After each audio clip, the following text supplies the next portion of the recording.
Hello, everybody. Welcome to another segment of the Coach Tom Moore Show. I'm Jay Walker, along with Coach Tom Moore, head coach of the Warren County Pioneers, coming off a win over Dekalb County, the season opener. Coach, congratulations. Always good to get that first win. Thank you. That's a big game for us. Last 2 years, they've beaten us, and that was tough. Losing that first game for us the last couple of years. So this is certainly a big game. I think it gave our kids some confidence. Not that scrimmages you keep score, but it's not a win and a loss. And I think I've talked about our scrimmages, doing some things well, learning from mistakes, and I was real happy to see that they corrected some of our mistakes, and mainly not giving up big plays on defense and turning the ball over on offense. So I thought it was a good night for us. Well, let's get right into it. We've got some highlights to show you, and the first one comes with 7:26 to go in the opening quarter. Your quarterback, Isaiah Grayson, he takes it 23 yards on his own. He's actually broke a couple of tackles. I say Isaiah is very elusive. We've seen him do this for this is his third year, and he's hard to tackle. And he's not a small guy. He's about 6'1", 200 pounds, and he's difficult to tackle. I would rather him not carry the ball as much as he did in this game. But I think it's sometimes that's a safe play for us, and a play we have confidence in is a little misdirection, have him keep the ball out the backside. So looks like he's more confident on his reads. It's hard to.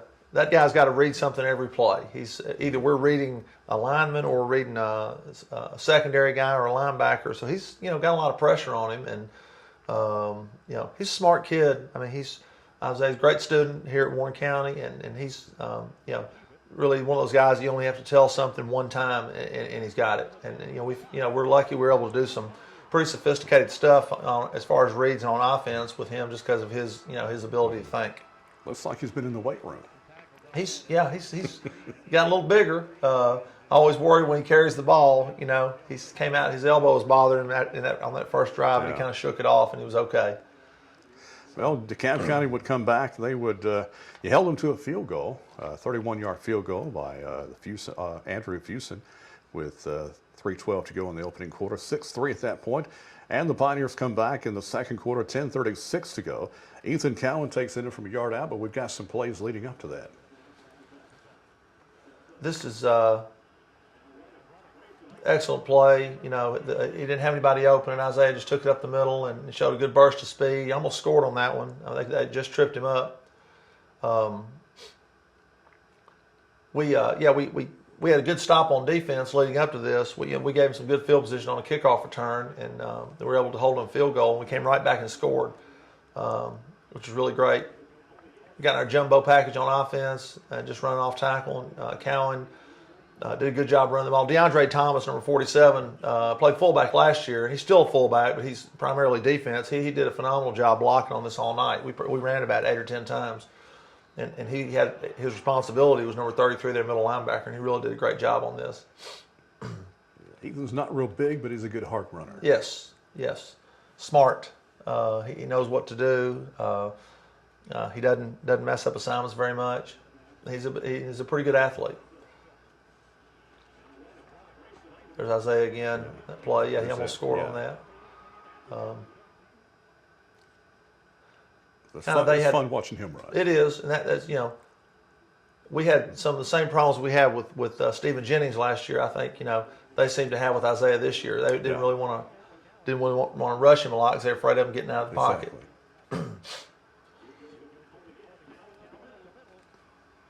So he gets it down to the 1-yard line there, and then the next one he takes it in. And we've all year in the scrimmages, when we've gotten it past the 50, we've been in 4-down territory, which means we're not going to punt, and we have 4 downs to get 10 yards, not just 3. So our offense has done a really good job, of being confident, being able to get the ball in the end zone without many mistakes.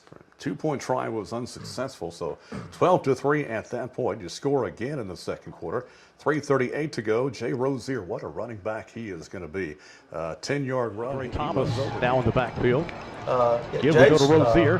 He's got running room. Rozier to the end zone. Touchdown Pioneers. We played some JV games.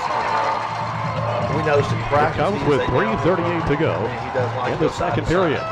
he hits the hole. He hits it full And the speed. Pioneers will go for Jay 2. likes contact also. 18-10 your score with 3:38 to go in the half. Through those guys to get in the end zone. I thought he had a good game. Jay's just a sophomore. I think he weighs about 185 pounds. And, did a good job in our off-season program. Got strong. Got a very high ceiling on his potential as a running back for us. He'll be one to watch, that's for sure. So Rozier takes it in, 2-point try again, no good, 18-10 at that point. You weren't through yet. As 40 seconds to go, Grayson with a beautiful run for 27 yards. Yeah, he just a very Grayson-like play here. They couldn't tackle him, and he's a problem when he gets in the secondary. He is a real problem. Zigzagging on that play. Some Pioneers getting in the way. Yes. He's an exciting player. That's fantastic. Yes, that's big right before half. The first right before at the end of the half, if you can score, also right at the beginning of the next half are really important for momentum. And I thought this gave us some real momentum going into the second half. Yeah, that's another angle right there. Crowd really getting into it. Student section on their feet. Somewhere in and we've worked on because Isaiah is good on his feet. The scramble drill quite a bit this year about the receivers knowing where to go. And we hit later. We had a touchdown call back that we hit Eli Buchanan down the side on the scramble drill. But there's not as much room when you're down there on the goal line. Isaiah's going to be fun to watch. Yes. That was a great run. Some good blocking. So we got to keep him healthy. Yes. That's for sure. I agree 100% on that one. 2-point try by Rozier was good after a couple of penalties back and forth. Finally got to run it, and Rozier takes it in for the 2-pointer. Here it is. That's the same play, just that off-tackle play over the right side. We had an unbalanced line. We certainly had our share of penalties. Dekalb did too, but we had, I think, 120 yards in penalties, and I think we had at least 2 holding calls and a number of delay games and offsides. We're going to try to get that corrected this week. Talk to our offensive coaches about being more efficient when they call plays and change personnel groupings. But we're struggling because many of our kids are so young that they haven't played in varsity game, and they get big eyes when it gets exciting out there, and we can't get our substitutions right now. So we've got to improve on that definitely. Well, when you have 120 yards and penalties and still win the ball game, it's pretty darn good. Yeah, I agree. Any win's a good win, regardless of how you get it. Yeah. And DeKalb's a quality program. Coach Trapp, as we talked about before, has done a phenomenal job there, and this is a good win for us. So you go in halftime 26-10, and that turns out to be the final score. As you said, we had one call back. Could have put a couple more touchdowns on the second half, and I'm sure that's something you're concerned about. Maybe some opportunities that kind of went by the wayside, but something you can work on. Well, we played it pretty close to the vest in the second half because our defense was playing so well, and I know they wanted to call a couple of passes on offense. I just said just run the ball, run the clock right now. We're playing well enough on defense. There's no reason to beat ourselves right now. Right. And we certainly got down inside in the red zone and would have liked to have stuck it in, and we have to work on that, get a little bit better execution when we get in the red zone. But I was really surprised that neither team scored in the second half. I thought it was going to be a little more scoring, but we really buckled down. I think we only had they only had 33 plays, 33 snaps, which is terrific because that means our offense controlled the ball and kept our defense on the field, and our defense got their offense off the field. So it was really terrific. Right. Had some good defensive plays, and here's one coming up right here. 3 interceptions all told by the Pioneers. Here's one of them. That's Collins. It's an overthrow. We always tell our corners that they'll make plays, not breaking a pass up inside, but on an overthrow. This is a great example. Trevor's in the right place and able to get the ball and make a good catch there.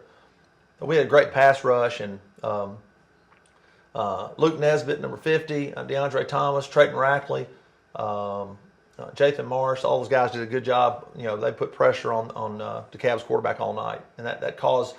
I think this. I don't even know if we had 3 interceptions last year. Maybe barely 3. 3 in one game is terrific, and you get turnovers when you put pressure on the other team. So here's another one. Yep. That's Cowan. Ethan Cowan. He's playing our outside linebacker position now. You know, he's not the biggest guy, but he's smart. He's always in the right place. You can see right here, he's got the flat, and he's right there to make a play. The old tip drill. Yep, makes interceptions. But Got good hands. DeAndre might have gotten a hand on that one. I'm not sure. I know a defender got a hand on it, and then Cowan comes away with it. It was our kids had fun playing defense in this game, and that was fun to see. I mean, they're out there, they were just loving it, and you know, playing with confidence. And when you play with confidence, you play well. Looked like the defender got a hand Yeah. on it, deflected it. Yeah. Cowan's right there. That's what you want to do. And we're not big on defense, especially inside. You know, not like we have been, but we're quick.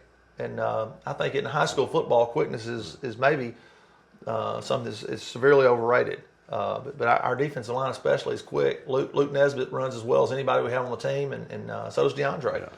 Yeah. Eli Eldridge played nose guard, and you know he's only about 200 pounds, but he's a quick kid also. So this helps our team speed. There was one more interception by the Pioneers. I don't think we have it on here. It was a tip ball. Yep. I think, was it Rackley came down with it? Or Rackley tipped it, and Austin Jakes came in and made the Jakes. interception. Right. Rackley, you know, needs to thank Rackley for that one. And Jakes, who also plays offensive tackle, intercepted the ball and returned it about 20 yards. So that was a good play. So a very good night defensively for the Pioneers. I know you were a little worried about the secondary, but they did fine. They did. I think sometimes we can make things too complicated as coaches, and if you can just get them where they understand what's going on, it might not be the best scheme, but if they can understand it, they have a chance to be successful, and they can play fast.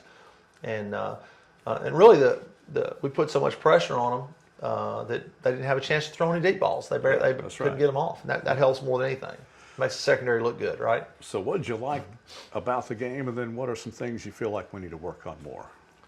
Well, I liked it on offense that, you know, we controlled the tempo of the game. The first drive took, you know, we scored and there was 7 minutes left on the clock, which kind of dictated this is going to be, we're not going to have that many possessions on offense.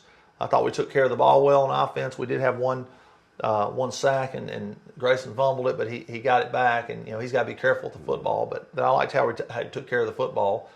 I also liked on defense, we got our backs to the wall a little bit, and we didn't panic. I thought they scored a touchdown, they got a field goal, we had a nice stop on that, but you know I think our kids still felt confident and still played hard. And you can see in the fourth quarter we were still running the ball really hard, and that's been one of the things we really emphasized this year is running the ball on defense. We have a chance.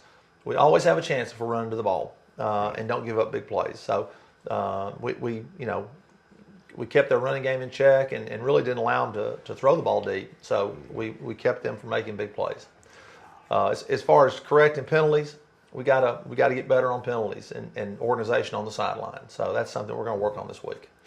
Well, Coach, you got another border battle coming up. White County comes in. They've been off the schedule for a couple of years, but good to see them back. It's a good game for the gate, certainly. A lot of White County fans will be here. A lot of Pioneer fans will be here. So it should be another great atmosphere.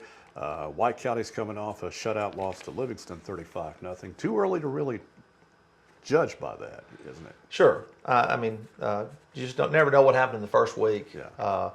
They run the option on offense similar to Dixon County. They're going to run the triple option. Their quarterback is a younger guy, but he seems to have good speed. And the quarterback and fullback, those are the two things. You got to stop those two phases of the option game before you even worry about the pitch. And so we'll be working on assignment football this week with our defense. They run a defense that's similar to what we've seen really every week, a 4-2-5. We've seen it even front almost every week, and unless they change, that's kind of good for us because we just have to work on some of the mistakes that we've been making and keep working on getting better at what we do rather than learn how to, work on having to block a whole new scheme. Defense is going to have to be disciplined this week. Absolutely. Somebody's got the dive, somebody's got the quarterback, somebody's got the pitch, have to line up right. They'll run a number of different formations and really running the same 3-4 plays, but out of a lot of different formations. Got to stop the quarterback. It's Warren County and White County this Friday night at Nunley Stadium. Hope everybody can come out. If you can't make it, tune us in. We'll have it on the radio on 1230 WAKI. And Joe Harvey and the gang will have it on WCS-TV, channel 180. if you have Ben Lomond Television. So several different ways to follow the Pioneers this Friday night. Coach, thank you so much. Good luck against White County. Let's get another win. Thanks, Jay. And that's going to do it for today's edition of the Coach Tom Moore Show. We'll see you next time.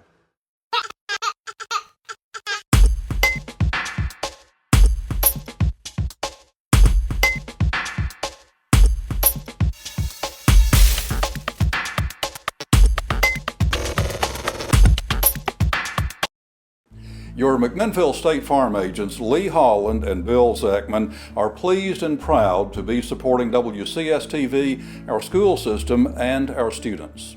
This lithoprint of the old train shed in Nashville was a scene from 1945 where servicemen and women were en route to their wartime assignments.